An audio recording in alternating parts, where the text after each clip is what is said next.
9:15 p.m. Eastern Daylight Time. At 8:35 p.m. Eastern Daylight Time, a severe thunderstorm was located near Statesville, moving east at 30 miles per hour.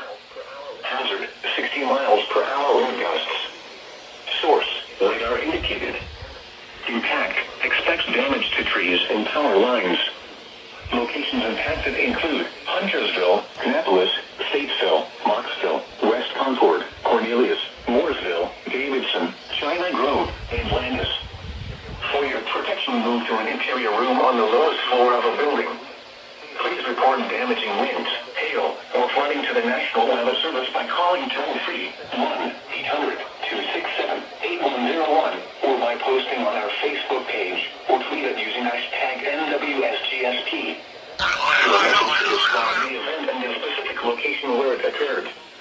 Repeating, a severe thunderstorm warning p.m. Eastern Daylight Time for the following counties in North Carolina: Cabarrus, Catawba, Beatty, Argyle, Lincoln, Mecklenburg, and Rowan. My own county.